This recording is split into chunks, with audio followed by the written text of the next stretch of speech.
Сегодня наша лекция посвящена истории пробегов на мотоциклах ИЖ. Я с удовольствием представляю гостей, выступающих в сегодняшней лекции. Степанов Валерий Павлович, участник пробега, посвященного 40-летию первого женского пробега Ижевск-Москва и участник пробега по республикам Средней Азии. Анофриев Вячеслав Николаевич, комиссар мотопробега Ижевск Кейптаун, африканского пробега, который состоялся в 1993 году. Мишкин Юрий Алексеевич, участник пробега по городам-героям, пробег состоялся в 2000 году. И еще один лектор у нас, Кирилл Топков, мотопутешественник, исследователь истории Петра Владимировича Мажарова.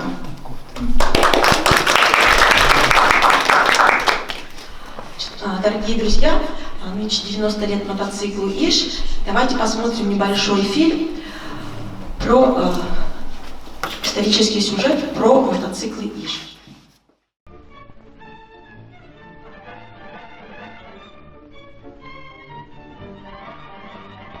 В начале 20-х годов мотоциклетная промышленность в СССР отсутствовала, несмотря на острую необходимость этого вида транспорта в армии и народном хозяйстве.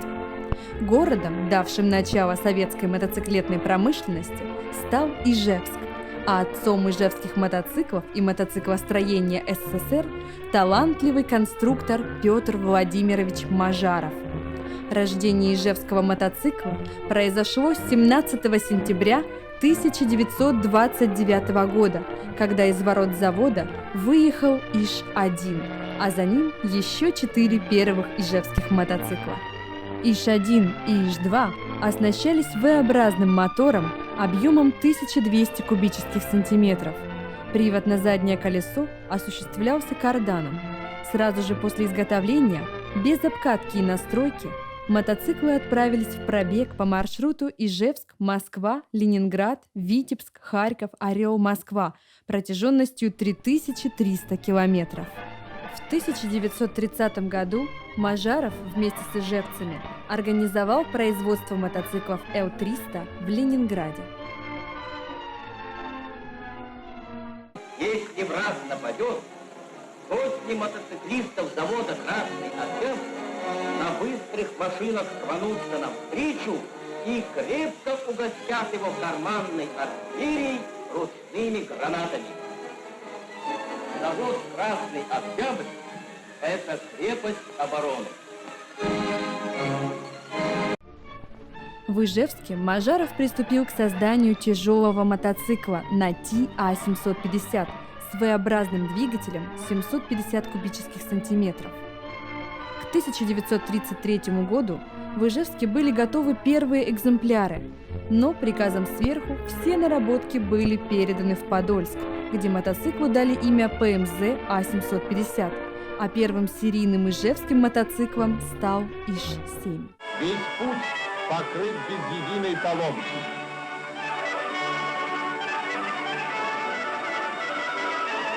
По улицам Красной столицы на прием наркому тяжелой промышленности. 11 марта 1934 года Мажарова не стало. Он оставил после себя заводы с серийным производством мотоциклов в Ижевске, Ленинграде и Подольске. Его ученики были главными конструкторами завода в Ирбите, Москве и на Запорожском автомобильном заводе.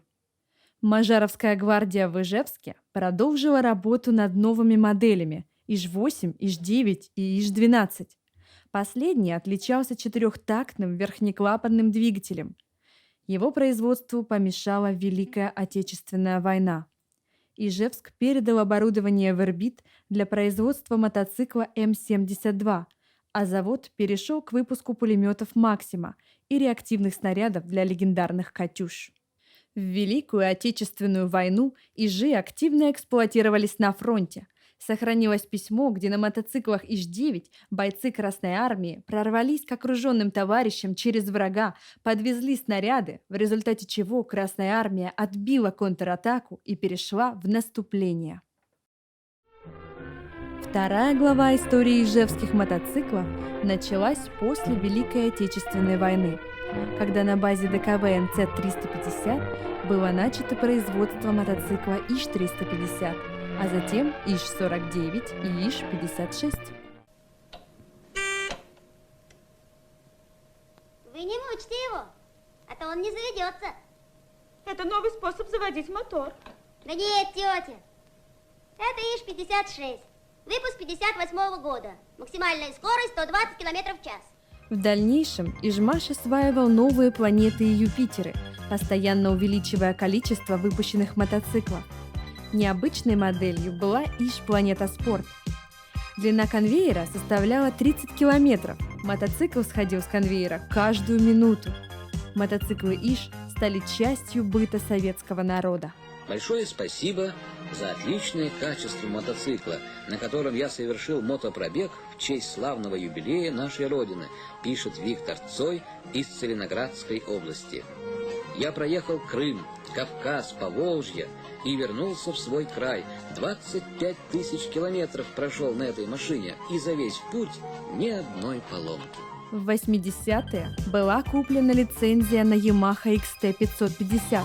Мотоциклу дали имя «Орион». Запустить его в серию так и не удалось. Однако освоенные в производстве передняя вилка, дисковый тормоз, поворотники и литые колеса стали устанавливаться на серийные ижи. В 1993 году прошел межконтинентальный пробег Ижевск-Кейптаун на мотоциклах Иж-Юпитер с жидкостным охлаждением. В 90-е заводу приходилось конкурировать с недорогими подержанными иномарками. Возникла необходимость расширять модельный ряд. Появился мотоцикл Иж-Юнкер в стиле чоппер, 50-кубовый мопед Иж-Корнет, мотоцикл повышенной проходимости Иж-Самсон. Из-за экономических трудностей в 2008 году производство Ижей остановилось. Последним мотоциклом, сошедшим с производственной линии Ижмаша, была «Планета-5». В настоящее время концерн Калашников вновь касается темы мотоциклов Иж, но уже в новом качестве – электромотоциклы. Возможно, в обозримом будущем они могут стать востребованным средством транспорта. Иж жив до тех пор, пока он встречается на дорогах. Его нельзя назвать современным, но нерациональностью объясняется любовь к мотоциклам. Мотоцикл Иж – это марка с богатой историей, и, садясь в седло, вы прикасаетесь к этой истории, которая начиналась с первых мотоциклов Петра Владимировича Мажарова. Прикасаетесь к мотоциклам, которые в этом году отмечают 90-летний юбилей. Будем придерживаться хронологии, узнаем про первые пробеги с участием Петра Владимировича Мажарова, и я приглашаю сюда Кирилла Топкова. Здравствуйте, уважаемые гости нашего мероприятия. Большое спасибо за то, что пришли. Мы очень рады всех вас здесь видеть. И мне выпала честь начать мероприятие с того, что мы осветим небольшую часть мотопробегов на мотоциклах Иж, которые, так скажем, с основания этой марки и даже немножко раньше. Так, сейчас мы уже посмотрели немножко фильм об истории ижевских мотоциклов, так что сразу же, так скажем, в гущу событий, то есть в мотопробеге. Не на ижевских мотоциклах, но повлиявший на дальнейшую судьбу Ижей первый пробег – это 1928 год по маршруту Москва-Тифлис. В нем участвовал главный конструктор первых ижевских мотоциклов Петр Владимирович Мажаров. Есть как раз фотографии ему. Остальные фотографии были взяты из журнала «За рулем», который также освещал этот пробег. И именно в этом пробеге как раз у него родилась концепция тяжелого мотоцикла ИЖ-1. Необходимость в карданном вале, поскольку наши дороги не особо, довольно сильно изнашивали цепь. И продольный, соответственно, двигатель для карданного вала и V-образный мотор, у которого цилиндры стояли высоко, не так, как у оппозитного, чтобы он не застревал. И, собственно, вот мотоциклы, следующие уже, которые отправились в пробег в 1929 году. О них мы немножко покажем сейчас их фотографии. Собственно, первая ижевская пятерка – это ИЖ-1, ИЖ-2, Так, ИЖ-4, ИЖ-3, к сожалению, здесь, кажется, пропустил, и ИЖ-5. ИЖ-3 был сделан еще в 1928 году, и на нем был установлен немецкий двигатель. Но это был мотоцикл для испытания каких-то решений по ходовой части, и, в принципе, была цель установить, насколько он подходит для эксплуатации, ну, насколько какие-то решения подходят для эксплуатации в Советском Союзе. И вот, так, ИЖ-6 не был доделан. К пробегу велась подготовка. Собственно, сами мотоциклы были собраны только в сентябре 1929 года. И без какой-либо обкатки, без какой-либо настройки. Ну, настройка предварительно, конечно, была какая-то, но они сразу же отправились в пробег. Вот здесь письмо о том, как готовились к пробегу. Ну, например, они просили базы Автодора, это общество, которое было, так сказать, всячески ратовало за идею строительства автомобилей, строительства дорог в Советском Союзе и продвижения этой идеи в массы. И вот одно из обществ Автодора в Нижегородской области, ну, в Нижегородской губернии тогда еще, им было дано задание подготовить. И, собственно, для того, чтобы понять аппетит этой техники, им было дано задание подготовить 250 литров бензина и около 25-30 литров масла Автол, а также 3 килограмма мытых тряпок. Но техника тогда все-таки была не такой надежной, к тому же пробег экспериментальный, но справилась техника удачно. И один из интересных пунктов, которые мы нашли в этом письме, следующий. Необходима подготовка крытых помещений для ремонта и осмотра машин в условиях изоляции от зрителей, которые обычно сильнейшим образом мешают работе водителей по приведению машин в порядок. Ну, по своему опыту могу сказать, что до сих пор ситуация не изменилась, и если вы попробуете сделать ремонт где-нибудь на улице, то к вам обязательно подойдут советчики, которые скажут, как надо. Ну и, собственно, фотография первого выезда. ИЖ-1 из ворот Ижсталь-завода, с которого, можно сказать, и начался пробег 1929 года. Фотографии со старта пробега. К сожалению, уже был сентябрь, дороги раскисли. Изначально хотели своим ходом добираться до Москвы, но просто не было возможности ехать по этой грязи, моторы перегревались, и было решено мотоциклы доставить до пристани в Гальянах, а оттуда до Горького уже на пароходе. Доехал до Гальян своим ходом только один мотоцикл ИЖ-2, потому что он имел принудительное воздушное охлаждение. Также, помимо ижевских мотоциклов, в этом пробеге участвовали и иномарки для сравнения ходовых качеств. И вот здесь представлены некоторые из этих мотоциклов. В Москве также присоединилось еще два участника, которые сами собрали мотоцикл. Каким-то мотор был английский, немного доработали, и тоже для сравнения конструкций.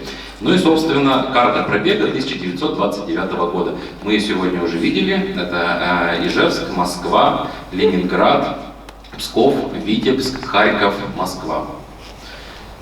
Также различные фотографии. Так, ну, фильм с вами мы уже посмотрели, поэтому, наверное, мы его не будем сейчас касаться.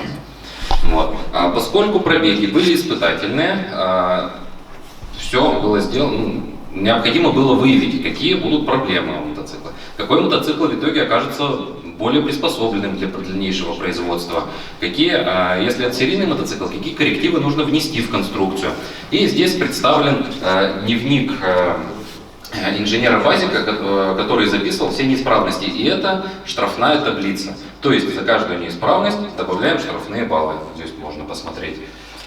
Ну, этот дневник хранится как раз в Национальном музее, то есть здесь, и он есть на экспозиции выставки. Позже, как уже было сказано, в Ижевске приступили к дальнейшей разработке мотоцикла на ТА-750. И в 1933 году он также отправился в пробег по маршруту Ижевск-Москва. Вот так вот он выглядит. Сейчас сохранился лишь один экземпляр на ТА-750, но в принципе гораздо больше сохранилось ПМЗ А-750. Это, так скажем, последующий мотоцикл, который был сделан на основе этого, уже в Подольске. Так, ну, о том, как весь путь покрыт без единой поломки, и мотоциклы едут в Москву на прием к министру тяжелой промышленности Серго Орджоникидзе, уже тоже было в фильме, давайте мы не будем повторяться. На этом, конечно же, пробеги не закончились. Завод приступил к выпуску мотоциклов ИЖ-7 в 1933 году. И один из первых пробегов на этих мотоциклах был по маршруту Ижевск-Горький. К слову сказать, эксплуатация в этом пробеге была довольно жесткая. И это позволило выявить множество слабых мест в узле. Например, на части мотоциклов применялись так называемые слюдяные свечи, и они показали свою полную несостоятельность. На этом мотоцикле было заменено в итоге 34 свечи, пока он доехал до Нижнего Новгорода. Также тут и отпадывали сигналы, рули, и, собственно, руль ломался, ломались ножки, ручка переключения и многое другое. Собственно, все эти неисправности были учтены, и уже, кстати, график движения, то есть можно посмотреть, какой был маршрут: Ижевск, Ирбодья, Чутырь, Нижний Изяцей, Сюмси, и дальше через Малмыж, Казань и, собственно, до Горького. Как видно, на последнем участке пути скорость резко выросла, потому что все-таки дорога от Казани до Горького была куда лучше, чем от Ижевска через Сюмси до Казани. Собственно, штрафные баллы по двигателю, по различным элементам. То есть вот так вот выглядел дневник, который тогда вели, в принципе, во всех пробегах. Вот это конкретный дневник пробега 1935 года. И карта пробега со всеми отметками, где же заправка, где же ночевка, и, в принципе, такое схематичное изображение. И все это позволило гораздо лучше подготовить мотоциклы к известному женскому пробегу 1936 года, который был приурочен к принятию Сталинской Конституции, которая уравнивала в правах мужчин и женщин.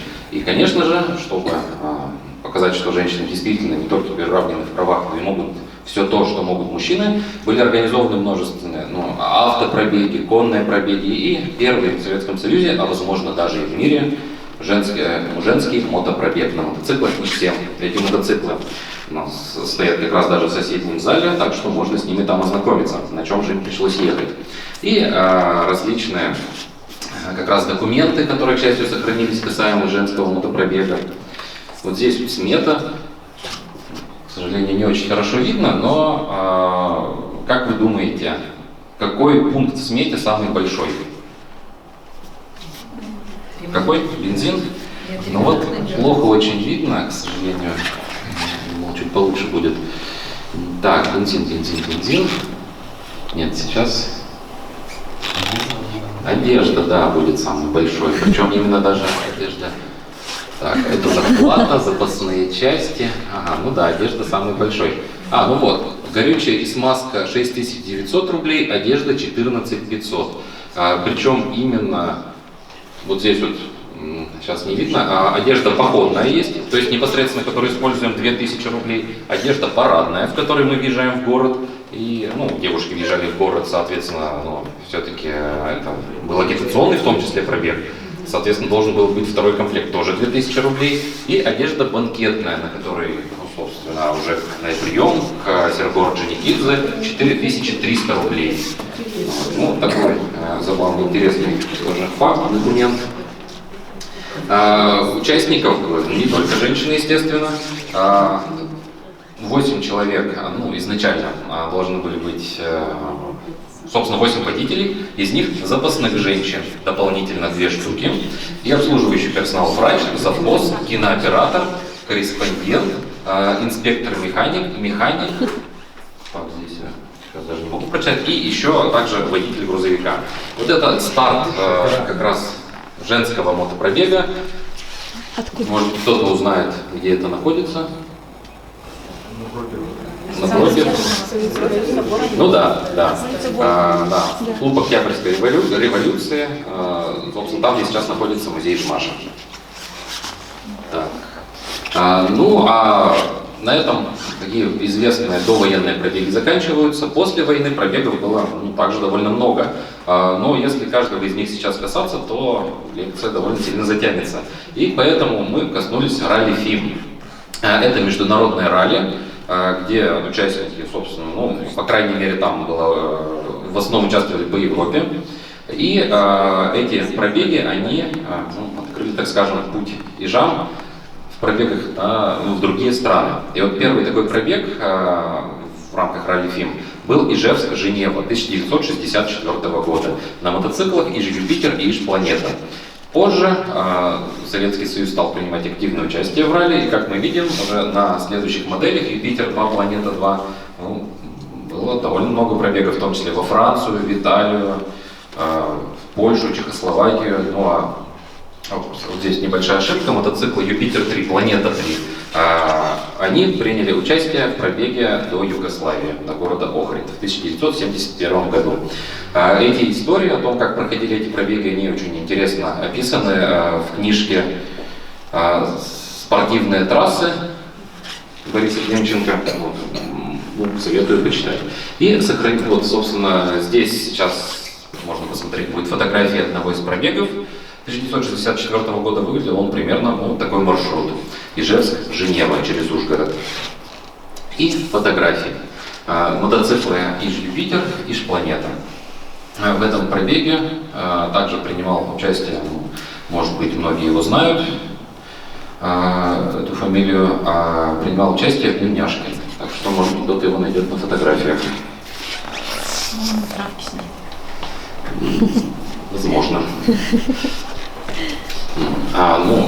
Фотографии выбраны были самые интересные, которые здесь были, то есть в том числе, здесь была даже какая-то поломка в пути.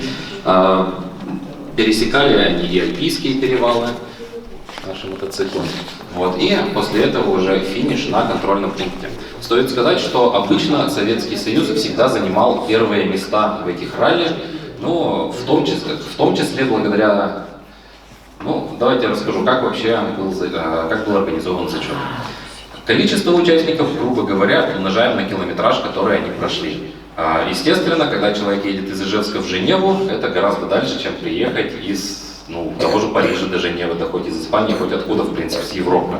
И поскольку у нас всегда это были довольно массовые мероприятия, плюс присоединялись из других заводов, из Ковровой, из Вятских полян ездили на мотороллерах, в принципе, ни у кого не оставалось шанса. Единственный раз, когда Советский Союз, собственно, не получил этого призового места, это когда ралли было до Москвы.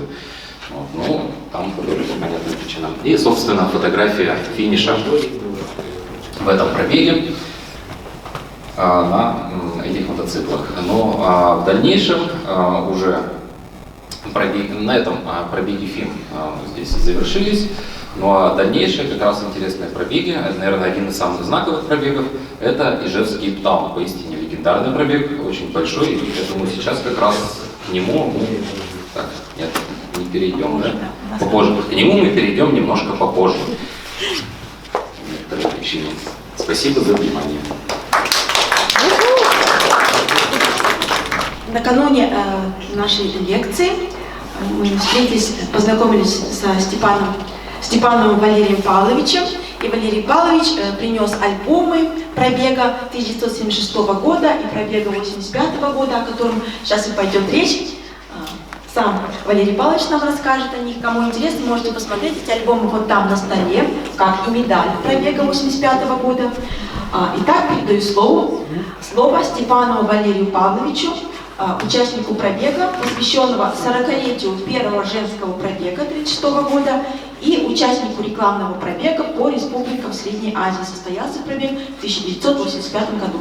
Об этих двух пробегах сейчас Валерий Павлович нам расскажет.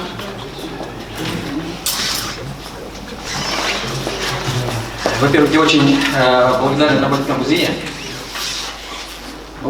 Наверное, особенности, вот здесь сидят женщины, даже улыбаются. Наверное, забыли про мотопробег 1976. Тут причин, конечно, много, но сперва мы, конечно, расскажем. В общем, история такова. Мотопроизводство развивалось очень быстрыми темпами. На этот период на Ижмаше, на мотопроизводстве выпущено было более 5 миллионов мотоциклов. Значит, темпы роста мотоциклов практически за каждые 3 года мы выпускали уже по миллиону мотоциклов. Первый миллионный мотоцикл был выпущен в 1961 году. По инициативе комсомольской организации мотопроизводства значит, было решение принять, значит, организовать этот мотопробег, значит, посвященного 30-летию основания мотоциклетного завода. Желающих было довольно много, где-то человек 25. Был у меня такой список уже. Но решением администрации, значит, Ижмаша это решение было отклонено в связи с тем, что исполнялось 40 лет женского пробега. Нужно было немедленно набрать заводы Ижмаша, где в то время, по некоторым секретным данным, будем говорить, тогда они в секрете были, но сейчас не секрет, работало где-то порядка 80 тысяч человек. Вот из этих 80 тысяч человек, значит, найти 6 человек, женщин, половины команды, значит, была очень большая трудность. Но представьте себе, кто, значит, свою жену отпустит на одиночке, значит, такой длительный мотопробег. Конечно, нет. Кто осмелится из женщин, просто имея права, поехать такую дорогу? Конечно, нет. Но такие смельчаки нашлись. И мне очень приятно, что сегодня здесь присутствуют эти участники мотопробега. Женская половина этого пробега присутствует сегодня здесь в основном. Пожалуйста, встаньте, покажитесь нам.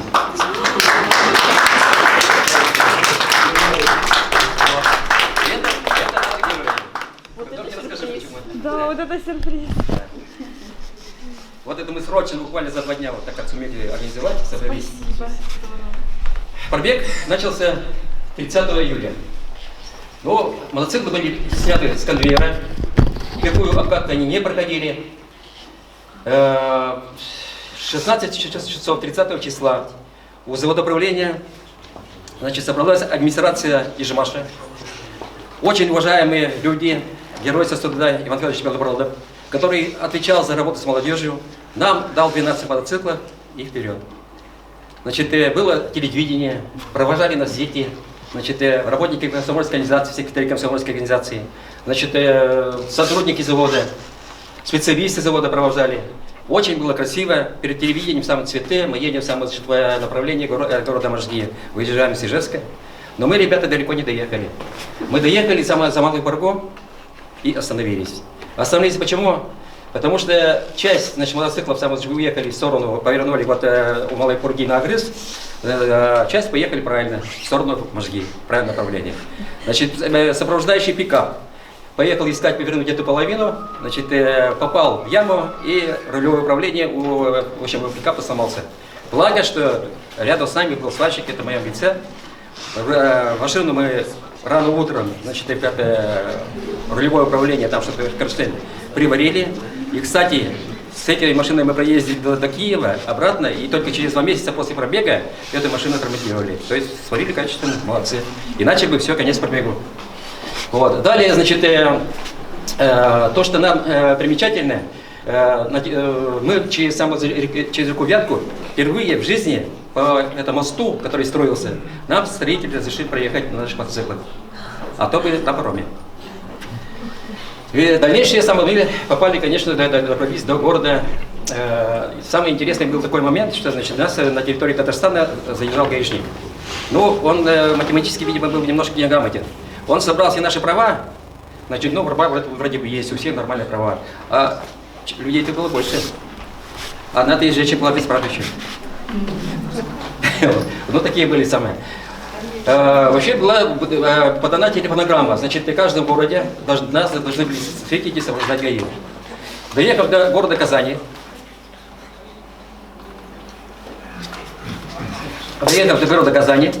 значит, мы подъехали работникам ГАИ. Ну, мы вас, говорит, ждали 2 дня, вы опоздали, но все равно проводим. А тут, откуда не возьмись, какой-то пьяного водителя задержали, пока мы толпой мы его поймали, скрутили, значит, вызвали там наряд, и затем значит, поехали по ночной Казани. Но заднего сопровождения ГАИ не было, передняя, значит, скорость врубили такую, что значит, ну, не дай бог, мы где-то тормознули на центральной улице, значит, мы немножко там поцарапали мотоциклы. Дальше, значит, еще более скорости, и, в общем, мы проехали так, что нам это ГАИ, и ни разу больше мы к ним не обращались. По всем городам были направления, приехали Горький, значит, эти направления спокойно выезжали по всем городам. Так что никаких гаишников нам больше не нужны были. Далее, значит, доезжаем мы до города Ковров. Замечательная была встреча. Ребята, которые были из Коврова, они у нас, мы встречались на мотопроизводстве, заключали с ними договор по согласованию. Они нас знали, мы их знали. Ну, встретили они на очень высоком уровне, посетили мы их самый музей, значит, они организовали очень торжественный ужин, в 12 часов ночи, значит, нам организовали, значит, купание на Клязьме, которое несет самое просто, ну, прекрасно. Утром, значит, вот уже у Вечного огня города Коврове состоится вот здесь митинг. И после этого митинга, значит, мы поехали в направлении самого города Москвы. Ну, что могу сказать? Сзади сопровождающий пикап всегда говорил: ребята, держите дистанцию. Ну, вот получилось так, что самое, была погода дождливая. И после Коврова, где-то на 30-м километре, было первое падение. Значит, не успели, не предусмотрели обгнать машину грузовая. Дорога, значит, где-то Макрушина, наверное, у нас там упала в мотоцикле. Я смотрю, она летит, от мотоцикла одни искры летят. Значит, ну, хорошо, что не отпустилась. Мне деваться тоже некуда было.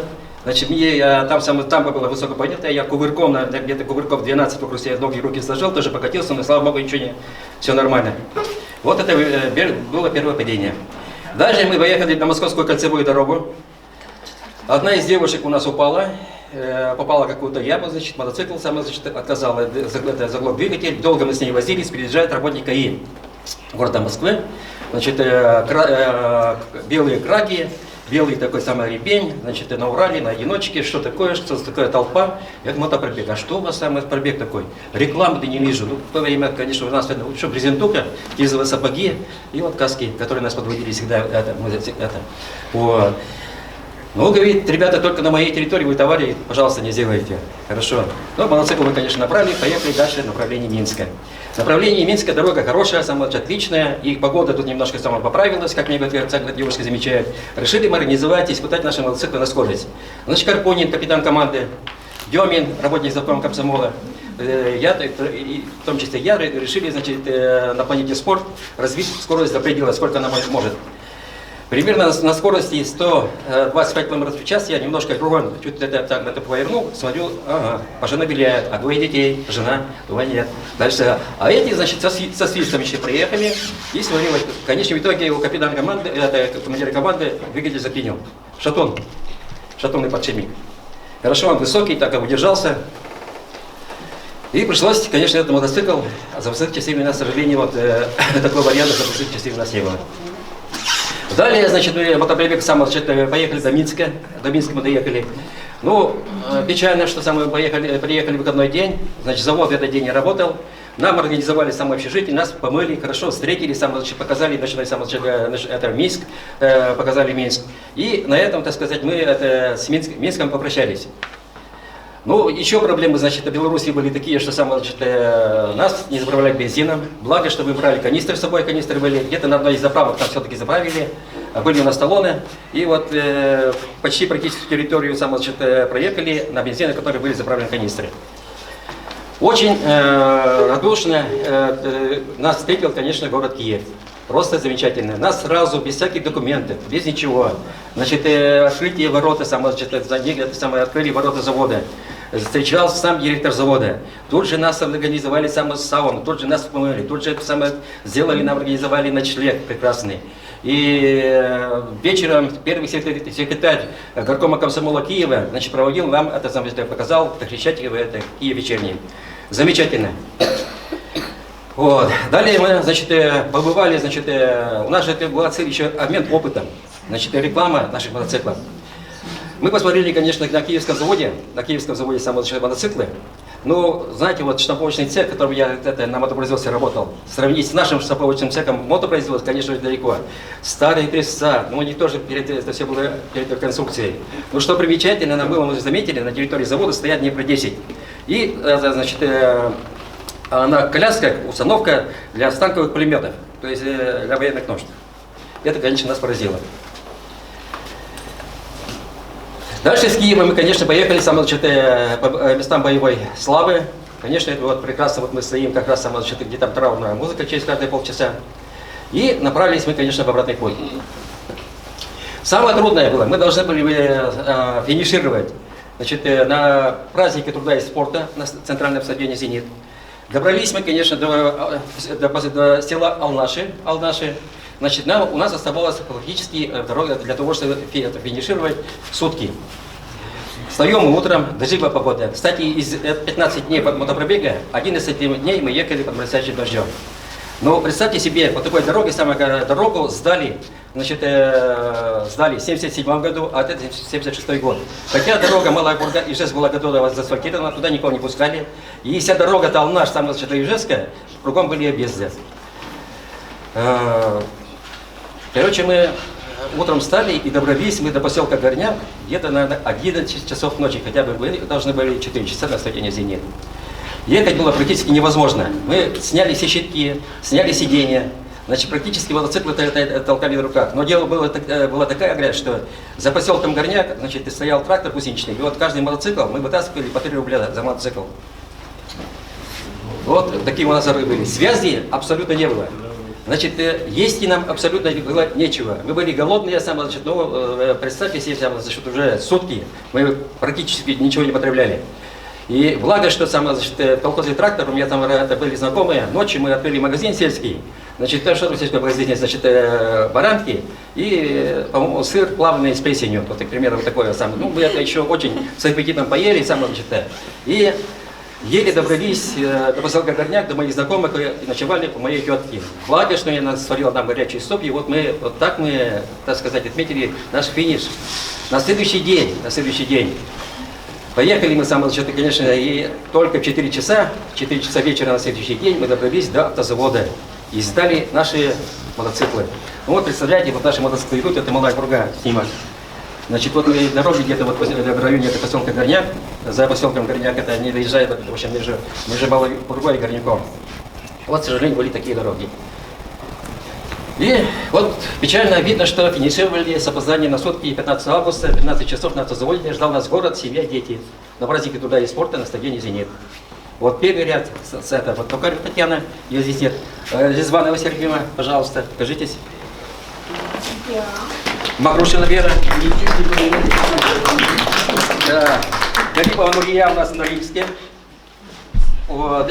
Азимгодина Афия, она в нескольких пробегах участвовала. Это конструктором бюро работала, пожалуйста. Зитулина Ильгиза, пожалуйста. Это были молодые девчонки, работницы нашего Ижевского мотоциклетного завода.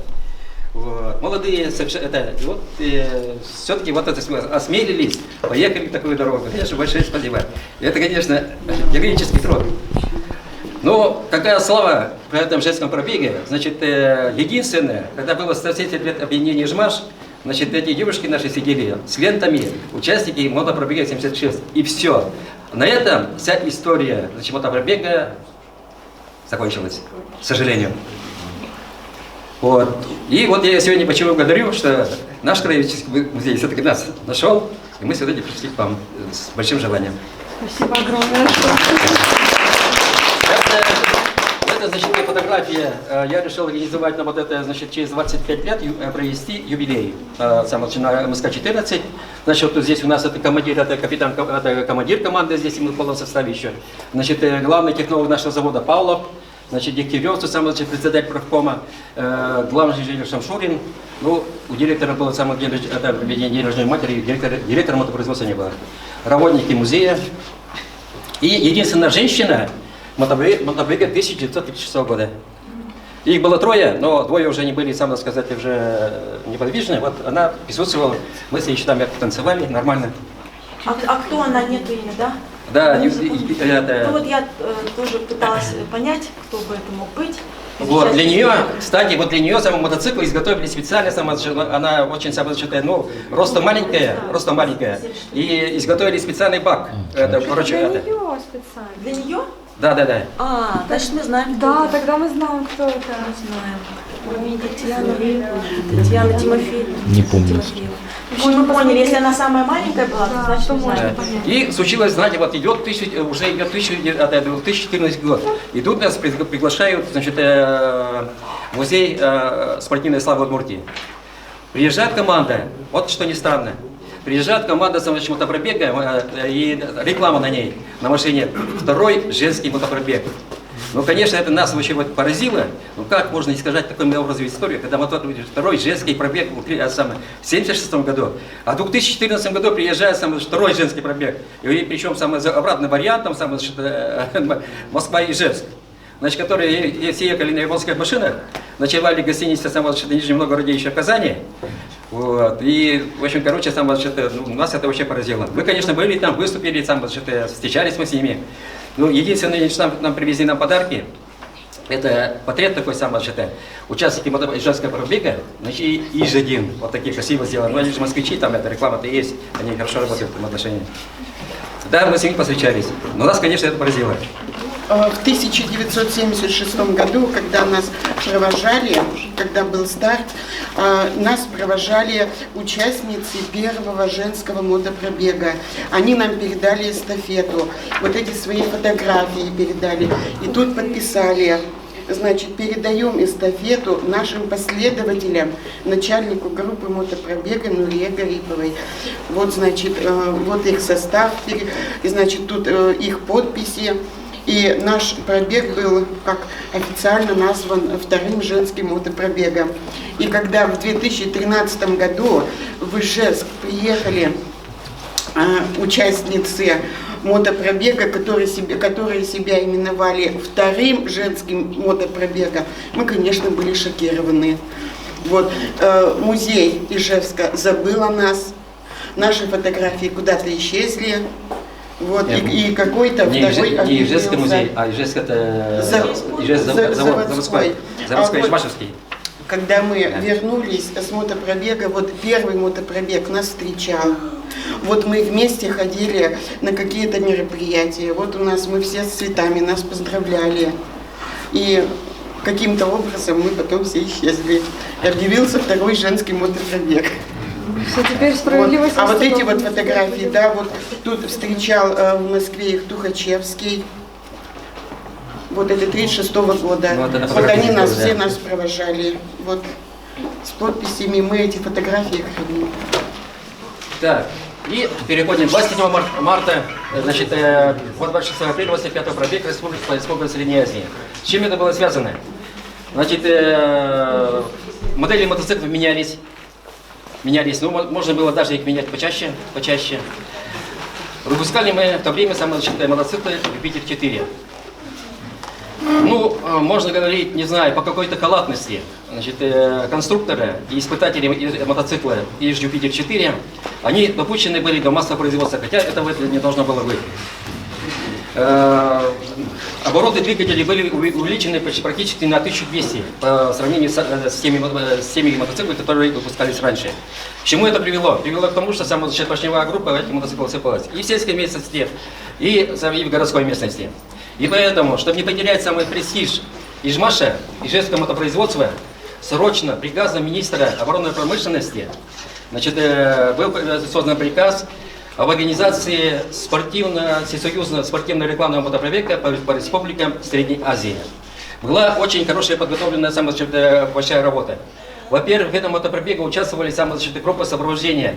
Это 5 пикапов, 2 грузовые машины, которые нам везли трамплины, приемная и стартовая площадка, автобус сопровождения, который все направили через Каспий, представляете, от Ижмаша.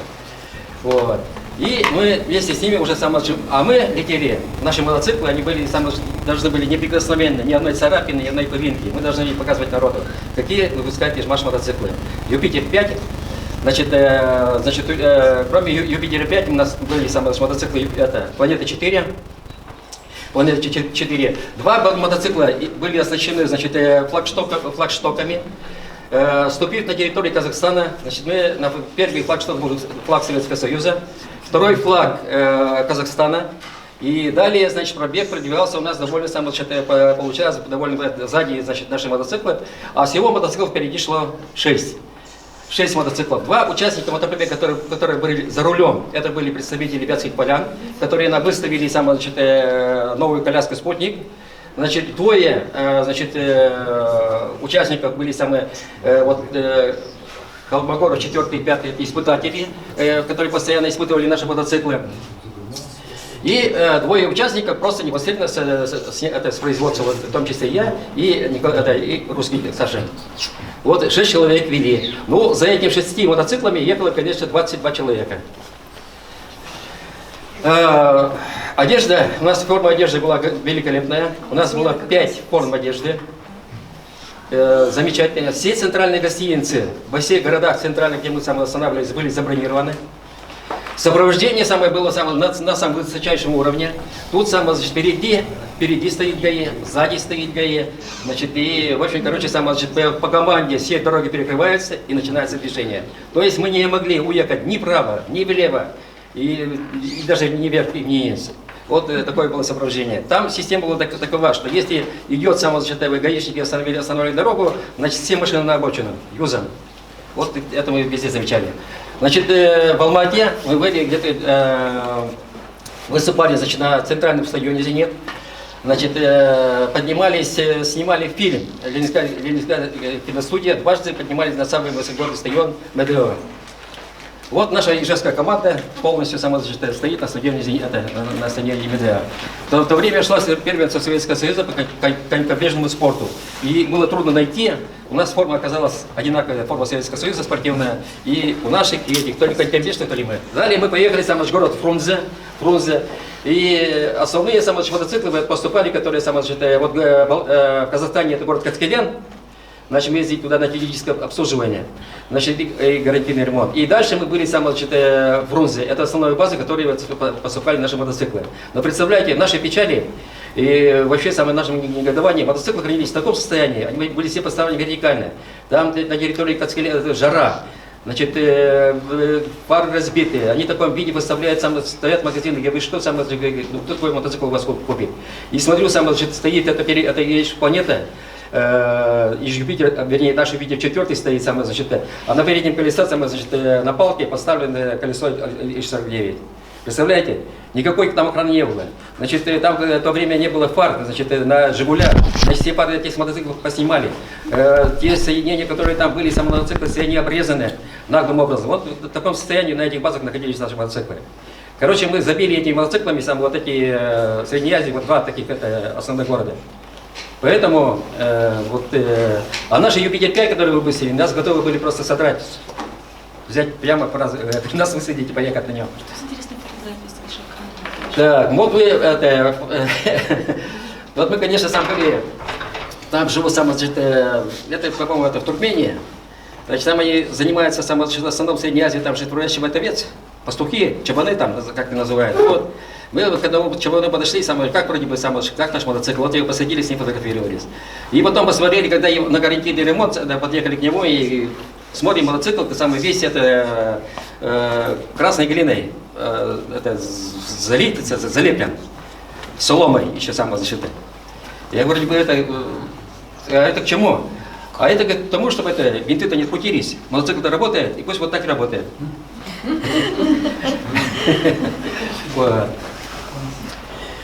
Здесь, в городе Ташкент, там очень великолепный автодром. Здесь мы прыгали, прыгали с трамплинов. Ну, на каждом стадионе мы прыгали, конечно, с трамплина, в каждом городе прыгали. Вот здесь видите вот этот прыжок. Здесь прыжок самый максимальный, потому что территория очень большая. На стадионной территории, конечно, там небольшая. Там прыгали пределы 15-20 метров, но самый большой предел прыжка был 29 метров. До приемной площадки, представляете, мотоцикл летит. И Святских полян, значит, был у нас уже в возрасте, мужчина в возрасте был. Вот мы его посадили, значит, коляску, он там и прыгали не только на К-15, на спортивный мотоцикл, но и прыгали на гражданском мотоцикле Иж-Юпитер-5 с коляской и с пассажиром коляски. Пассажир себя чувствовал в полете? Ну, в полете он, конечно, чувствовал, он отбил, конечно, коленки свои но надо было показать свою коляску, как она выдерживает там пассажира. Далее мы добрались, конечно, до Ашхабада. В Ашхабаде также у нас были выступления и отвечали за наш досуг председатели ДОСАВ городов. Ну, что хочу сказать, значит, там пришлось нам, конечно, жить целую неделю, потому что не было попутного самолета, не было попутного груза для Ашхабада. Потом, в конце концов, значит, наш Ижмаш выпустил мотоциклы для доставки города Ашхабада. Мы уже даже сами выгружали, нам уже очень хотелось домой. И вот на 1 мая, значит, на этом грузовом самолете, в целости и сохранности, блестящие наши мотоциклы снова вернулись на родину.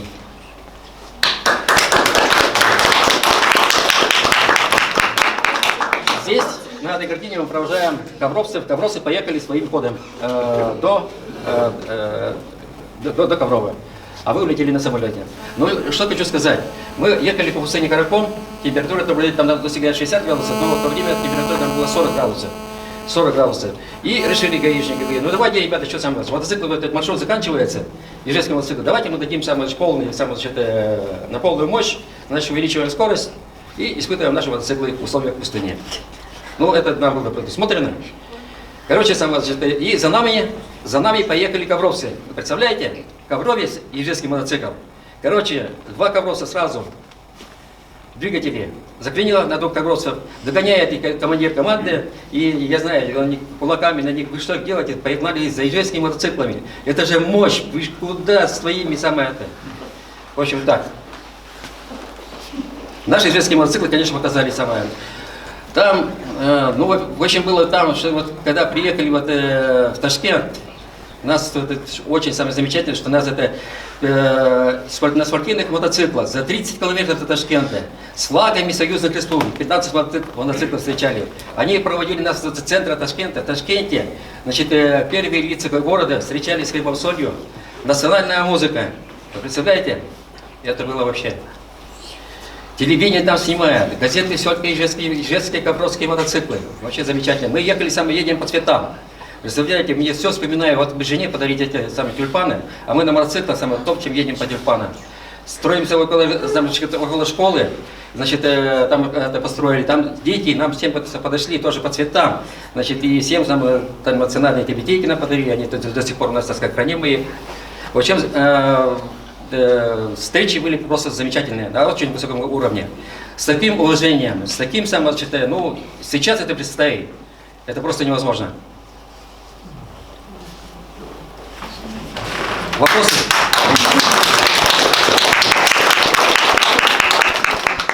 Я хочу пригласить следующего выступающего, как раз уже упоминалось не раз о пробеге африканском. То есть сначала мотоциклы прошли испытания в наших пустынях, нашей страны, Советского Союза. И следующий пробег легендарный, межконтинентальный пробег Ижевский-Птау. И я приглашаю на сцену Ануфриева Вячеслава Николаевича, комиссара этого пробега. Вот здесь, говорит, женский пробег женщин на мотоциклах. У нас в 93-м году получилось так, одни мужики. Мужики молодые, здоровые, фантазеры. И я туда влип. Собирался в октябре, работал в горосполкоме зампреда Салтыкова, собирался в отпуск. Написал заявление и жду, когда мне скажут, все подписали. Дуй. Вдруг заходит ко мне в кабинет Салтыков Анатолий Иванович и говорит, ну ты что, сидишь-то? Я не понял. А что делать? Как что? Я тебе заявление подписал. Дуй давай в отпуск. Я с удовольствием. Ты куда поедешь? Я говорю, в Крым. А если вы помните, в Крым слетать в советское время было, ну, копейки. Он говорит, да там холодно, да еще Черное море не замерзло. А мне народу много не надо, я просто хочу отдохнуть. Говорит, дуй в Африку. Ну, я думаю, шуткует начальник. Я говорю, с удовольствием. Он говорит, там жарко. Поехали? Я говорю, конечно. Вот сейчас я даже подумать не мог, что он меня на этом купит так здорово. Он говорит, пошли. Берет меня за руку и выводит из своего кабинета, идем к себе в кабинет. А там сидит гвардия.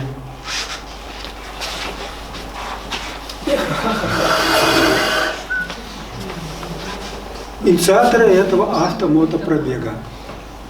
4 бизнесмена, 1 конструктор, Черков Саша, он мотоцикл сделал с водяным охлаждением, и говорит, я с вами тоже пойду, чтобы проверить, как в пустыне, как в жарких условиях будет себя вести ижевский мотоцикл.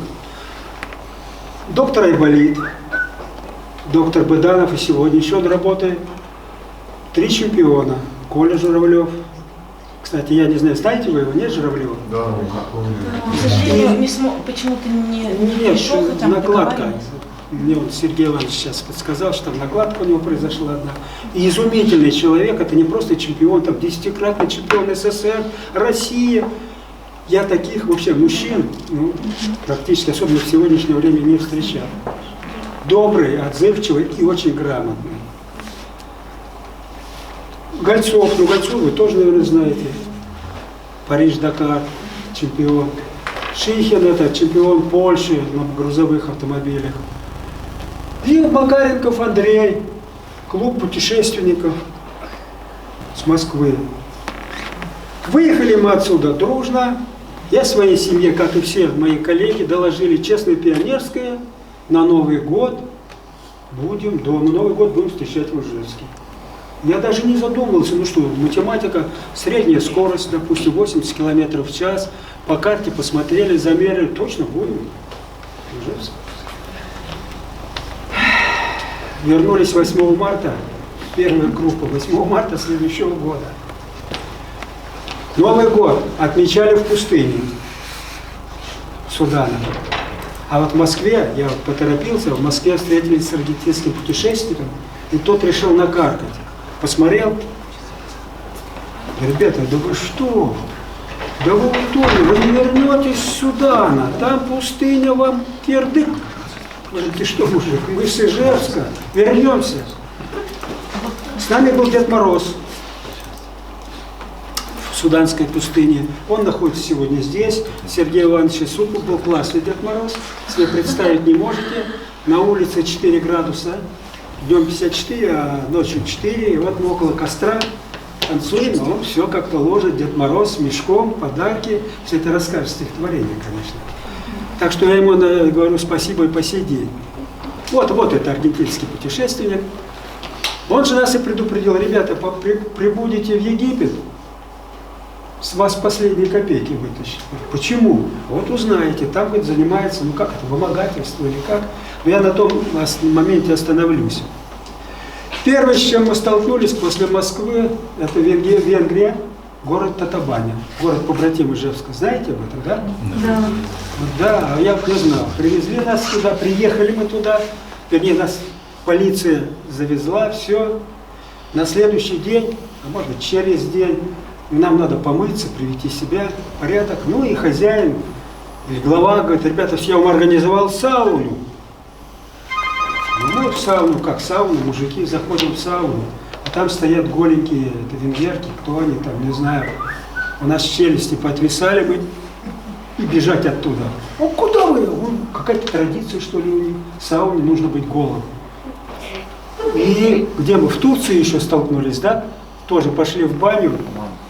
Мужицкая баня, ни одной женщины нет. Вдруг все местные мужики вот так вот закутались, нижнюю часть полотенцем. Мы стоим, понять не можем. Это вот я тоже вспоминаю сейчас, не о мотоцикле рассказываю, как вы, как специалист, а о том, что с нами происходили вот такие чудеса, с которыми я не думал в жизни встречаться. И в Татабане встретился хлопчик, вот, это ижевский мотоцикл, он показывает, ну какой ижевский мотоцикл, первые ижевские мотоциклы. Выдержал, спалил колесо, и мы ему подарили заднее колесо, у нас в сборе было, прям на тебе за то, что ты ижевский мотоцикл так сохранил. Дальше по пути в Турцию, на перевале Болгария-Турция, столкнулись мы, октябрь же, знаете, что такое октябрь, да? Месяц какой? Это вот сегодня непонятно уже. То ли весна, то ли осень, то ли лето. Не поймешь, что плюс, то минус. Перевал. На перевале море машин. Чуть ли не поперек стоят. Нам надо ехать. Смотрим, стоит автобус, набитый детьми. Они сидят там вот такие вот синие-синие. А заднее левое колесо уже над пропастью висит. Мы как увидели это, у нас все вот здесь вот. Сразу вспомнили своих детишек. Отцепили от КамАЗа прицеп. И потихоньку задом Володя Гольцов выдернул этот автобус. Если бы вы слышали, сколько было визга у пацанвы, крика, Водители со всех сторон бегут, вытаскивают из карманов деньги, нате, русские, только вытащите нас отсюда. Мы говорим, нельзя, надо нам убегать дальше. Убегаем дальше. Ну, Сирия, вам знакомо, наверное, такое государство, да? И если вы смотрите отрывки по телеку, вы увидите, сидят в основном на мотоциклах. Ишаки или мотоциклы. И вот там мы встретили кавказцев, которые сказали, вы откуда? Мы с Ижевска. Что, да вот на мотоциклах проверяем, как они по Африке. Ребята, да здесь мотоцикл за $1000, ваши мотоциклы заберут. Говорю, понятно. А в это время, я знаю, отправляли мотоциклы в Турцию $400. Там $1000 в Сирии, а в Турцию 400. Это Сирия. В Сирии очень много наших оказалось русскоговорящих женщин. Ребята учились в вузах, потом наших девочек уговаривали, уже научились разговаривать по-русски, ухаживать и увозили в Сирию, женились, выходили там замуж. Все было хорошо, но там встретился нам полковник, инструктор, военный инструктор. А когда мы с Ижевска уходили, я тоже немножко поторопился, я просто знал всех пищевиков республики. Ну, извините, злоупотребил я этим. Позвонил, говорю, ребята, помогите, мы идем в Африку. Я говорю, я не знаю, что нас ждет. Есть хлебомакаронный комбинат, несколько мешков макарон. Мешка. 5-й хлебозавод сухарей. Удмурт рыба, несколько ящиков консервов. Ижевский мясокомбинат такую колбасу подарил. Девушка, не улыбайтесь.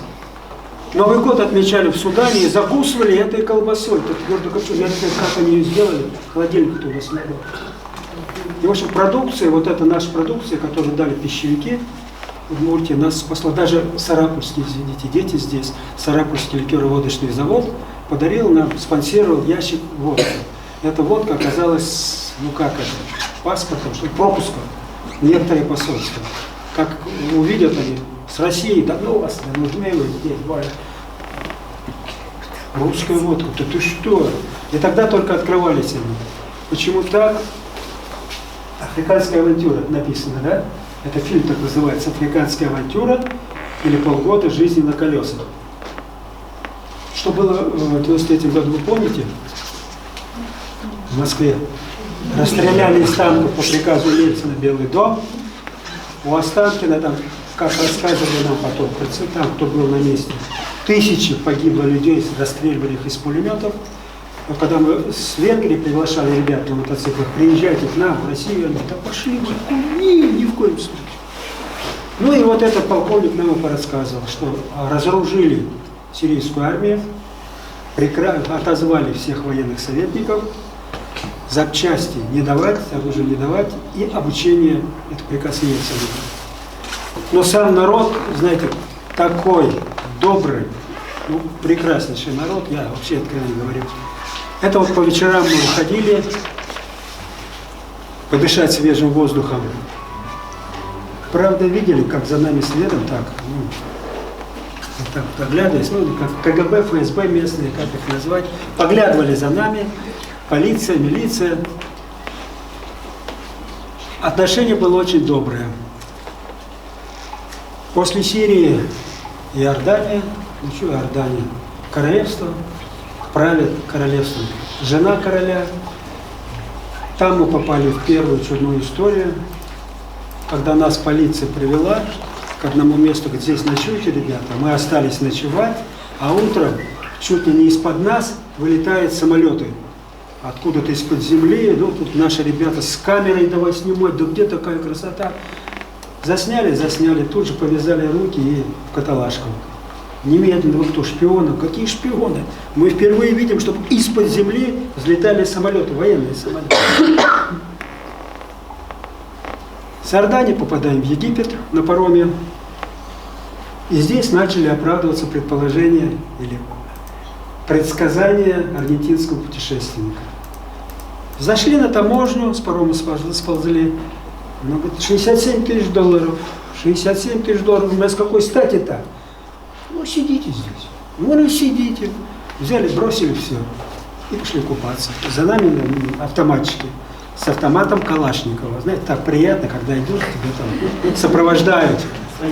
Свои, да, свои сопровождают.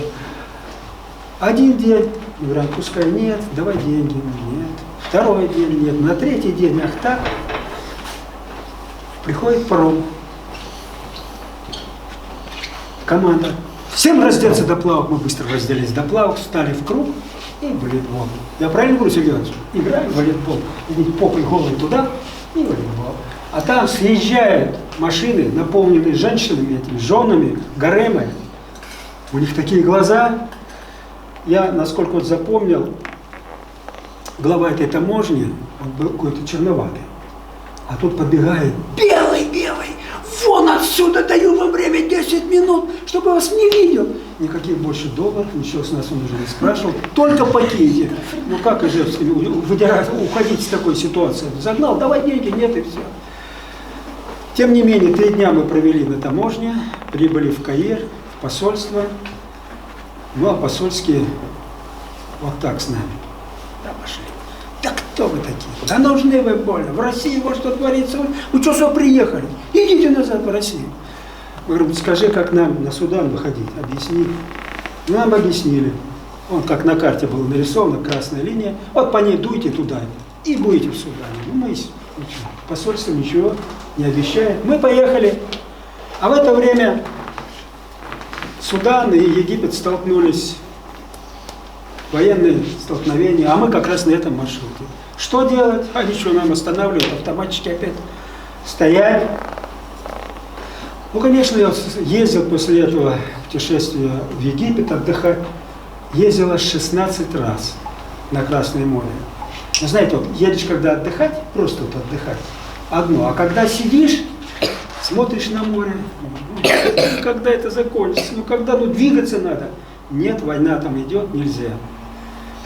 Съездили наши хлопцы снова в посольство в Каир. Там объяснили, есть еще один маршрут. Но, надеюсь, вы знаете, что такое Асуан?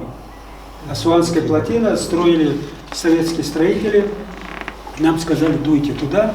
Мы ночной бросок и утром уже в Асуане. Мир, все хорошо.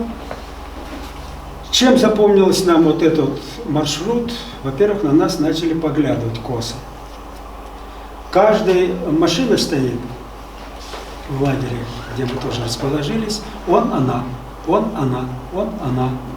А здесь 12 мужиков, ни одной она. На нас только это... Что, голубые, что ли? Говорим, зачем? А что вы жен с собой не взяли? Я как представил. Хоть бы одна там жена была, да мы бы не дошли до Кейптауна. Там, вы знаете, такое было, ой-ой-ой. Все молодые, все здоровые парни.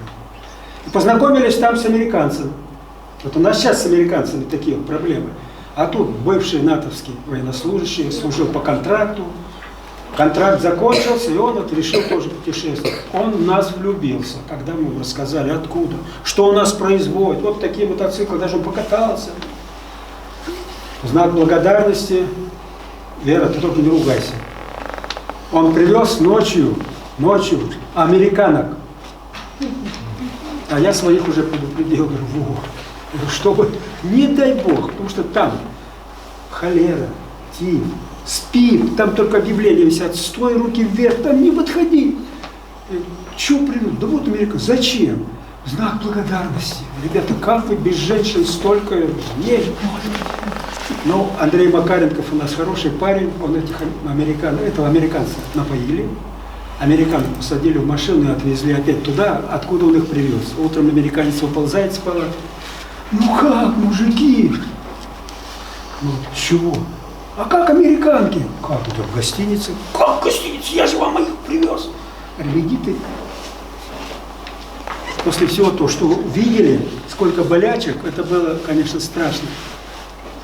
В Асуане, с чем еще встретились, познакомились, там нас готовы были носить на руках.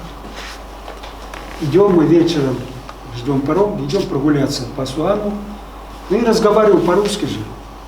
А ну и к черту, да надоело все. Ну и кое-кто, и немножко этаж, второй. И вдруг сзади лошадка. Называется «Приехали».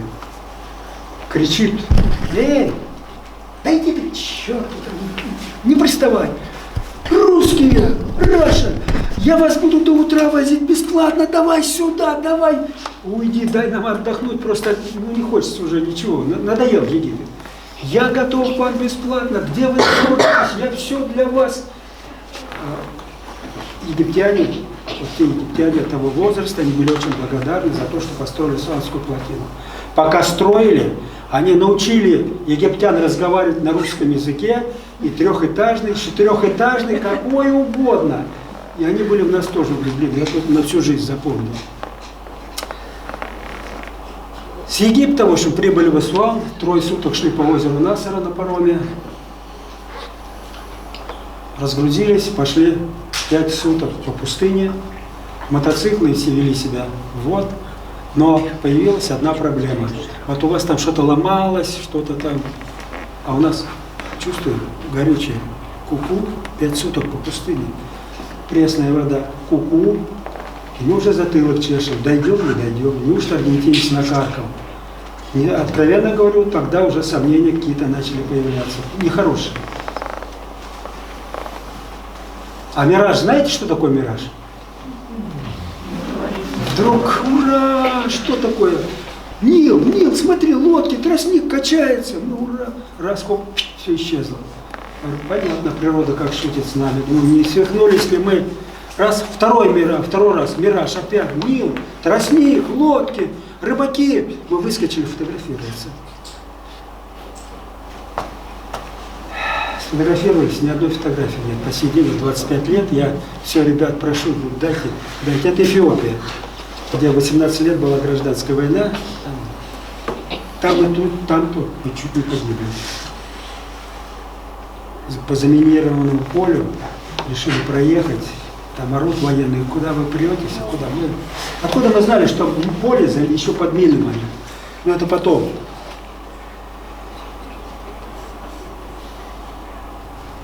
В Эритрее, Эфиопия, гражданская война. Вели мы себя там как пацаны, без кроя, потому что останавливаемся, лежит снаряд. Готовый, бери. Граната лежит. С чехлой, все, бери, в карман ложи и вперед. Вот это вот государство было. Там же нас пытались раздеть до конца. Не, вру еще. Один момент в Эфиопии пытались скушать одного нашего члена команды. Племя каннибалов. Но мы привыкли, если в России едем, прижало раз в сторону, в кусты, и все вопросы решил, и поехал назад и дальше, да? А там раз в кусты, я не буду говорить кто, а оттуда выскакивал на заднем колесе мотоцикла, прорывал этот строй копьеносцев. Нас потом ругали в посольстве Эфиопии. Вы что, с ума сошли? Нельзя, там же людоеды. Откуда мы-то знали? Вот это запомнилось тоже Эфиопии этим. Вот в Эфиопии посольство, спасибо им, встретили нас по-доброму. С консулом я просидел до 3 утра. Он рассказал, позвоним в Замбию, там вас встретят, на руках носить будут. Больше никуда не обращайтесь, везде разруха в посольствах всех стран. Лучше вы вот идите, как идете, спокойнее будет. Прибыли мы после Эфиопии Кения. Слышали о таком государстве? Я когда вот детишкам рассказываю в музее про Кению, там национальный парк, зоопарк. Вы водите свою дочку в парк? Водите, да? На какая реакция? Кого там видела? В зоопарке у нас. Кого? А какие животные? Так вот мы едем по этому парку. Вдруг один дяденька, наш член команды, кричит: стой! Стой! Что такое? Обезьянки. Обезьянка прыг, прыг, прыг, прыг. Ну что такое? Я любопытный, нам любопытный, мы уже по детишкам-то так соскучились. И один дяденька выскакивает, все, остановили КамАЗ, выскакивает: ребята, я хочу поговорить с обезьянкой. Вы знаете, это называется картина Репина. Приехали, руку сует в карман, он набил макаронами, а нам макароны уже вот здесь были. И с ней разговаривает. Как она его поняла, не знаю. Обезьянка, обезьянка, не прячься. На, покушай ижевские макароны. Они нам до такой степени уже надоели. Знаете, она высунула голову, посмотрела, цапанула макароны в рот и спряталась. Проглотила, ей макароны понравились. Я думаю, обезьяне нравятся макароны, она, видишь ли, капризная, уже не может жрать макароны. Вот опять руки в карман. Присел опять перед ней так. Обезьянка, обезьянка, ну на макароны, покушай еще. Знаете, вот это вот, как он, откуда язык этот обезьяне понял, и она его поняла, она у него вот цапает и макароны в рот. Он довольный, что? Я сказал вам, что познакомлюсь с обезьяной. Познакомился, да. Она подходит к нему и говорит, дяденька, ты дай мне еще эту макароны. Дяденька руки в карманы, вытаскивает вот так и показывает. Да нет у меня, обезьянка, больше макарон. Она ему говорит, врешь. Решительно подходит к нему, представляете, вот взрослые все, да, свои мужчины. И сует свои лапки туда нежные ему в карманы. Он по стойке смирно, но что может сейчас произойти? Она оттуда лапу вытаскивает, разворачивает. Нет ничего. Это значит, обидели ребенка, да? Ребенок запищал. Из кустов выходит папа. Вы знаете, убегали как шведы под Полтавой. Это было что-то. Я, правда, спрашивал ребят потом, ребята, как вы заскочили? Съемки же вели, 2 оператора. Как вы заскочили на крышу КамАЗа? Лестницы-то там не было. Вот как вот с «Миражом» ничего не получилось. И вот никто не может, как с какого перепугу оказались на крыше КамАЗа. Вышел папа такой маленький. Едем дальше. Андрей Макаренков кричит, стой. Что, Андрюха? Да у меня в архиве нет, стадо слонов идет. Мамки идут, и с ними детишки.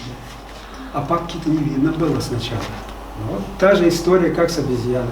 Только начали снимать это стадо, я кричу, Андрюха, полундра сзади, папа. Папа раскрыл пасть, задрал хобот. И решительно на нас, все, сейчас КамАЗ опрокинет. Удрали. Но в фильме все это есть. Это вот свадьба. Он девчонки такие веселые. Мы прятались от них.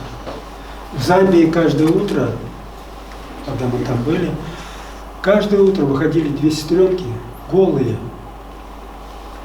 на балкон и вытанцовывают. Вот эта охрана кричит, Russian, это по вашу душу. Да иди ты, не трогай нас. Ну, сначала было первый раз интересно, голая, молодая девчонка. Цвет лица уже, мы, как говорится, и цвет кожи даже не обращали внимания. А они нас провоцировали. Что еще могу сказать? Из Замбии мы улетели 8-го прибыли в Ижевск, тайком, 8 марта. Вторая группа позже прилетела. Потом 3 члена команды, один вот здесь, Сергей Иванович, забрал свою жену, и остальные забрали свои жены. И улетели заниматься бизнесом в Замбии. А там, я не знаю, Сереж, как вы передвигались, в другие-то государства ползали, да. Но что я хочу сказать, подчеркнуть, они торговали мотоциклами. Ну какими мотоциклами? Чего производства? Вот, знаете, до такой степени обидно. Отрекламировали, рассказали там, давай. Совет директоров был предприятия города Ижевска. Я там отчитался, все. Приехала делегация из Замбии через год. Встретили мы их, как полагается. Они потом вот так вот ходили, по-русски же гостеприимные мы люди. А что дальше?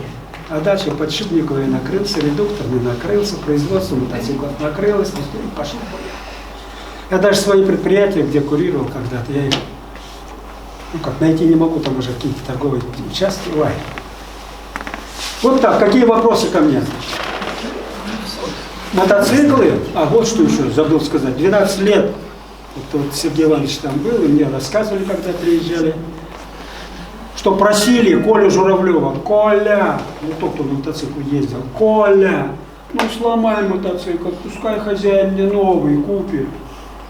Ну не ломался Ижевский мотоцикл, понимаете, не ломался. Столкнулись с быком, быка убили, мотоцикл чуть-чуть руль погнули, чуть-чуть. Загоняли, кто заедет на сопку, по дорога покрытая, знаете, мелким гравием. Все попадали. Один Коля Журавлев заехал, специалист. Ничего мотоцикл. Все прекрасно, все хорошо. Очень Пожалуйста. жалко наши мотоциклы. Жалко, ну, мне не только это жалко. Сегодня много трёпу. Патриотизм, вот здесь в фильме-то было, мы будем выпускать мотоциклы, где? Ну где мотоциклы? Не знаю. Есть ко мне вопросы, извините, я заговорился, потому что как вспоминать начинаю,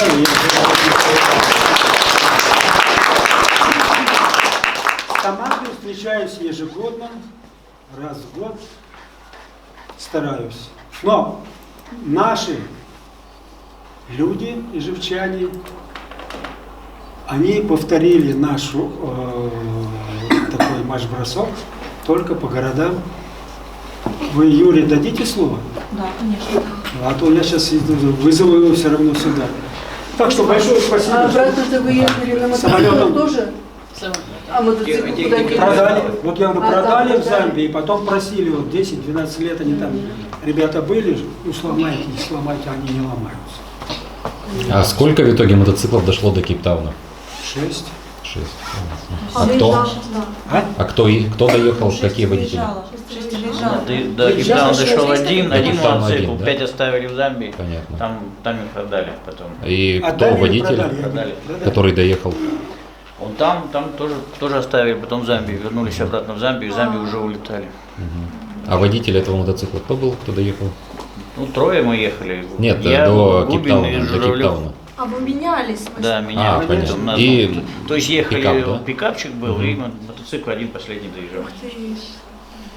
Природа прекрасная, но лучше природы удмуртской нет, честно. Это как вспомнишь, что... Ой, молодцы, конечно, вы смельчаки. Только не надо об этом Смельчаки, говорить. молодцы. Видите, написано «Африканская авантюра». Ну как, приехал, так меня дома, знаете, как вложили? Обещал к Новому году, я тебе черти носил. Ну что, сказать, что... Гулял? Что-то съели в пути. Да, Спасибо тогда большое. я был несъедобный, это сейчас съедобный уже, а тогда я был несъедобный. Спасибо большое. Спасибо большое. Спасибо. Действительно такая авантюра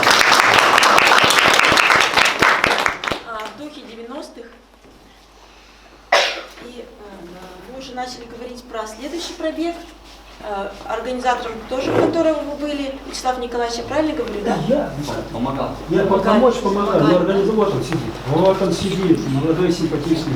Приглашаю Юрия Алексеевича Мишкина. Юрий Алексеевич, пожалуйста, поделитесь с нами, что это был за пробег.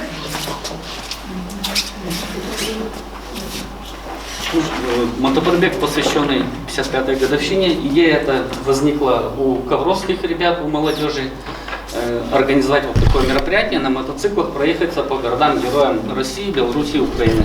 Они вышли на нас, в Ижевск, мы поддержали эту идею, начали сразу общаться с нашим мотопроизводством, с администрацией города. Очень большую помощь оказал Ануфриев Вячеслав Николаевич, участник предыдущего мотопробега. Вот. На мотопроизводстве нам за 2 недели до старта разрешили самим уже вот обкатывать эти мотоциклы, то есть механик смотрел, что не нравится, сразу что-то меняли.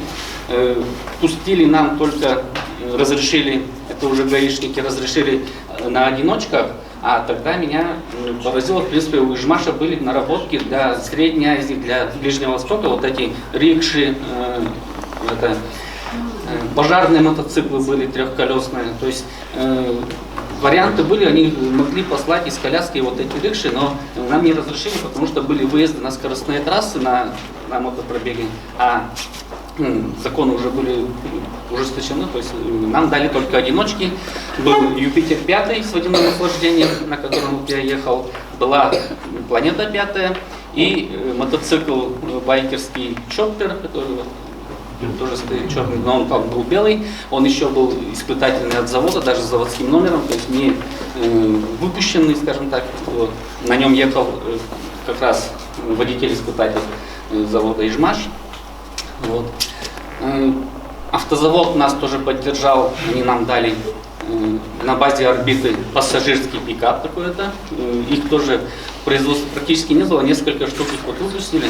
Вот нам вот дали вот такой автомобиль. Вот, и из Ижевска мы поехали 3 мотоцикла, пикап, поехали до Коврова, чтобы в Коврове вместе уже объединиться со второй частью команды. Вот.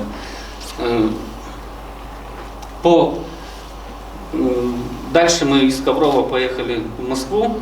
В Москве вот там до конца согласовывали мы до 9-го. Из Ижевска мы выехали 1 мая. Там был как раз мотосезон, открывали 1 мая у памятника Дерябину. Мы приняли участие в шествии первомайской вот этой демонстрации. Торжественно нас с центральной площади проводили. Вот, и поехали, как только выехали за пределы Удмуртии, попали там под снег, дождь, ливень, там это 1 мая. Вот, в Москве до конца вот еще не было решено, когда мы туда прибыли, уедем мы до 9 мая или все-таки нас пустят на какое-то торжественное мероприятие, посвященное раз 55-й годовщине 9 мая.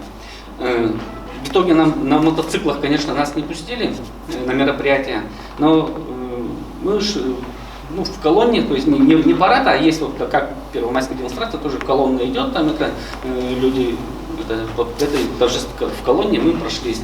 И уже на следующий день, вот что от стенки написано, да, вот это, на следующий день нас пустили на Красную площадь, с Красной площади дали официальный старт по городам-героям. По маршруту это Смоленск, Белоруссия, Украина. Самые, скажем так, запоминающиеся. Во всех городах встречали очень даже хорошо. Вот, то есть, с ветеранами мы проводили встречи, с детьми встречались, да, вот раз это пробег такой патриотический. Вот, в администрации городов тоже встречались нам, с администрацией нашего города и предприятий много вот этих рекламных буклетов, об Ижевске, там это, об мотопроизводстве, о заводах. Вот, все это материалы у нас были с собой. Вот. В Белоруссии понравилось то, что дороги хорошие, широкие, ровные, как прямо в Европе, да, вот. Сопровождала нас в Белоруссии президентский кортеж, даже на уровне правительства было решено, что вот нас поддержать наш мотопробег, «Стрела» у них называется, то есть у нас там вообще шикарно провели по всем там городам, по всем. Вот. А как приехали в Украину, там началось, дороги сразу сузились, сразу ямы. Вот. На Украине везде, во всех городах были предупреждены, везде письма были высланы в администрации. Но в Киеве, там подъезжали к их центральной площади, 2 мотоцикла мы немножко отстали на светофоре, раз у нас там не было сопровождения, мы все-таки там с нарушением правил-то не ездили, да, это, вот.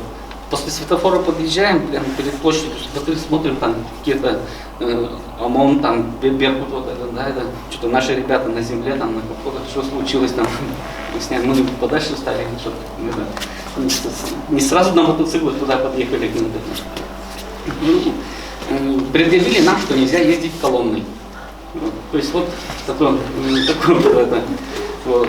А так это был просто, скажем так, жест показать, что уже тогда не поддерживали они там это. Мы же во всех городах мы ездили с красными флагами, там, Знамена Победы, там, да, раз 55-й годовщине, красные флаги, наш удмуртский флаг там был, флаги вот этих союзных республик, тех времен советских еще.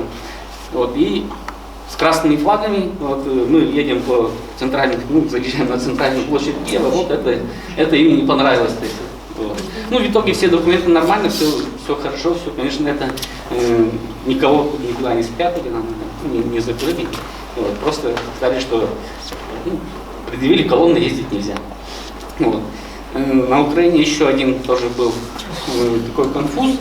Когда мы перед выездом уже перед таможней в сторону Белгорода, что молодые, хочется погонять, тем более все уже в Россию, как к себе домой там выезжаем, да, вот.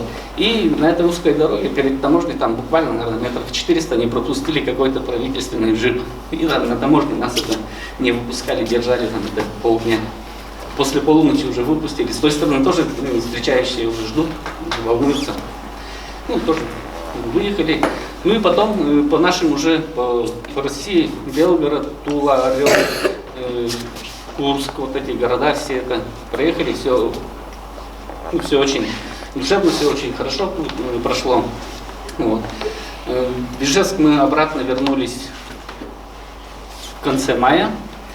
Торжественно нас снова встречали на День города 12 июня. Мы снова на наших мотоциклах проехались вот в этой колонне праздничной. Наши мотоциклы проехали полностью все от Ижевска до Ижевска. Получилось весь этот круг, маршрут примерно 6000 километров. Ковровские мотоциклы на больших переездах между городами кое-где в «Газели» везли. Вот. Ну, как наш механик сказал, как заводились толкача, так и заводятся ковровские. Но они там легкие мотоциклы, и жидкотяжелые. Вот. За весь период времени ничего не ломалось, ничего не было. Все хорошо показали свои мотоциклы. А сколько по времени пробег у вас длится? Ну вот мы 1 мая выехали отсюда, и в конце мая мы приехали. 12 июня это уже официально был торжественный. То есть месяц. Да, месяц мы ездили. У вас получилось, получается, цель выполнить все города-герои посетить? Ну, все-то, конечно, цели не было, но мы посетили немало, там почти 10 городов посетили. А маршрут этот кто разрабатывал? То, что именно в этих городах? Раз идея была это ковровских ребят, то маршрут уже, ну, то есть проект у них уже был, предложили. То есть вы были ковровцы и все, больше других не было? Да. Не убрали? Нет. Вот тут, это вот мы, на границе у нас в Удмуртии, вот как раз вот этот пикап. Это где самые ожесточенные бои Курской дуги. Это у нас уже в Ижевске, Грахово встречают. Вот это граница 3 государств: Белоруссия, Украина, Россия, вот это место.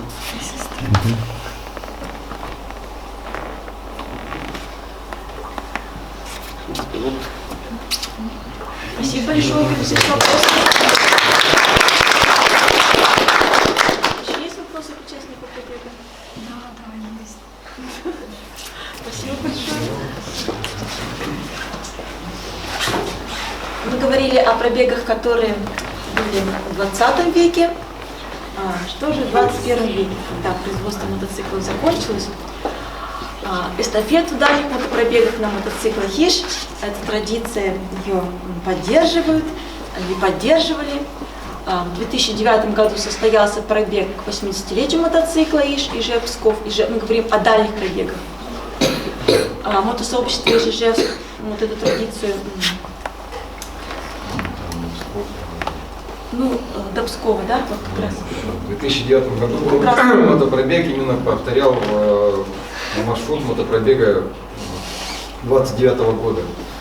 Только без заезда в Украину уже там что-то такое начиналось, то есть проехали до Витебска и с Витебска, то есть уже на Смоленск. Это как раз он повторял именно пробег, то есть вот в тех городах, через которые он проходил, еще в Нижнем Новгороде, когда нам ребята сказали, зачем вам ехать через Арзамас? Не знаю, шел в 29-м году пробег через Арзамас, он говорит, ну вот хорошая дорога, там плохая дорога, мы говорим, нет, нам надо проехать через Арзамас. Тоже, кстати, хочу заметить, все было не на правительственном уровне, все было на уровне мотоклубов, мотосообществ. И с ребятами просто списывались, с мотоциклистами, везде прекрасно принимают, то есть даже без поддержки какой-то государственной, то есть можно проводить такие мотопробеги, за свой счет, естественно, как бы. В чем смысл вообще мотопробегов? Привлечь именно внимание, просто внимание. Это красиво смотрится до сих пор, это ярко, и в том числе вот пробег. Давайте я представлю тогда, это как раз участник многих мотопробегов, мотосообщества Ижевска Игорь Чупин. И вот почему про 9-й год? Понятно, он просто повторял. В 2013 году мотопробег был на родину Петра Владимировича Мажарова. К сожалению,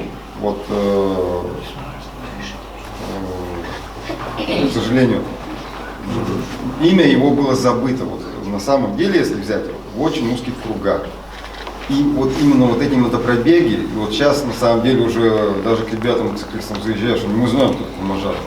Все, сейчас все знают, кто такой Мажаров. Это, можно сказать, это уровень такого великого человека, если для Удмуртии сравнивать, что он сделал, это уровень Михаила Тимофеевича Калашникова. Соответственно, мы съездили на родину Петра Владимировича Мажарова, село Саюкино, установили там памятную доску. В 2016 году пробег был посвящен именно по мажаровским местам, то есть по заводам, где он работал. Естественно, сейчас там ничего нету, ну просто посетили в Санкт-Петербурге дом, где он с ребятами ведем, там, может быть, впоследствии будет установлена тоже памятная доска. В селе Саюкино на школе мы установили памятную доску, кстати. В каком году ездили? В прошлом году был пробег опять через родину Петра Владимировича. Вот, было Тут два пробега. Да, был пробег, ну это Кирилл расскажет уже про этот пробег. А мы ездили, ребята, из Сочи. Вот я что хочу сказать, что, к сожалению, сейчас руководству не до этого. Сейчас никто тебе ничего не будет давать. Ни бензина, ничего, макарон даже не дадут. На самом деле, да. Ребята вот из города Сочи, они, когда обнаружилась могила в 2013 году, мотоклуб Adrenaline Hunters, они взяли под свой контроль эту могилу, соответственно, ведут переговоры по установке плиты. К сожалению, все затягивается, потому что это сейчас парковая зона. И надо собрать очень большую кучу документов, чтобы ее облагородить. Вот она вот сейчас в таком виде. То есть тоже мы в селе Саюкино заехали на родину, тоже передали там в школу. Там они уже, директор школы, которая до этого была просто учитель истории, сейчас она директор школы, уже задумываются о...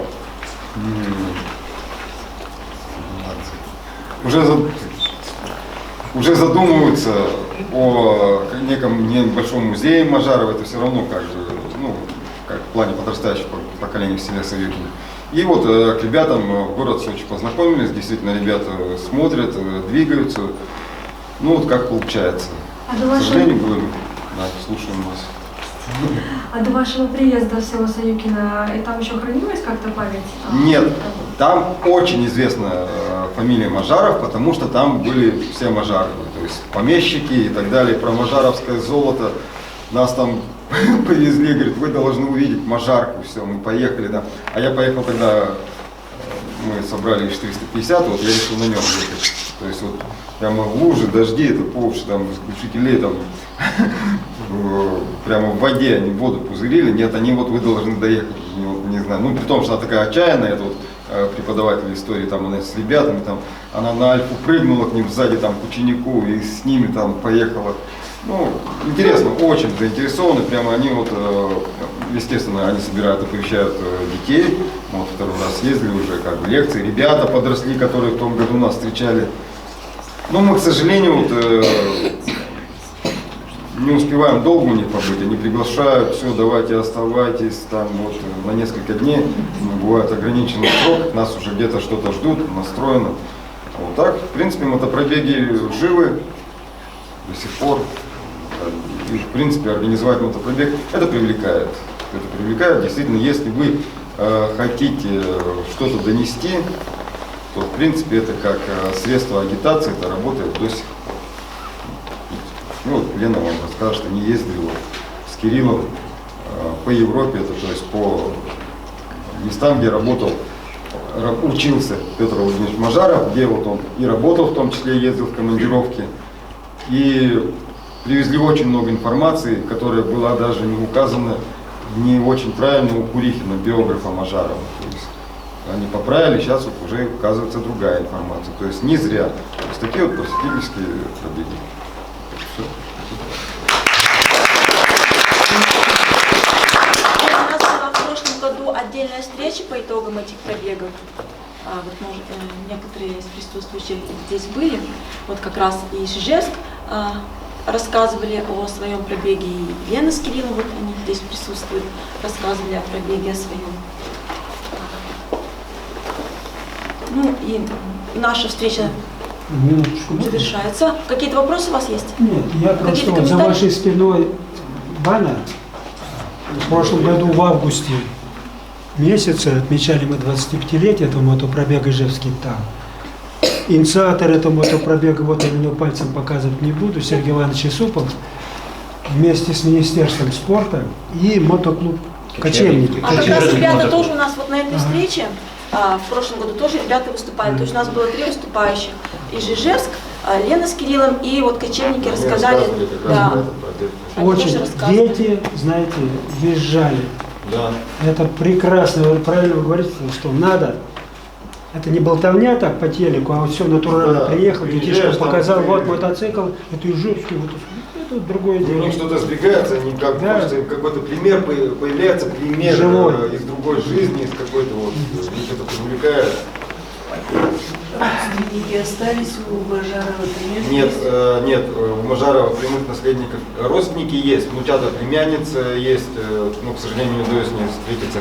Дальних, ближних родственников нет, потому что, к сожалению, у сына Петра Владимировича, уже вот его сын родился умственно отсталый, то есть и, к сожалению, дальше именно прямых наследников у Петра Владимировича нет. Есть только вот дальние родственники.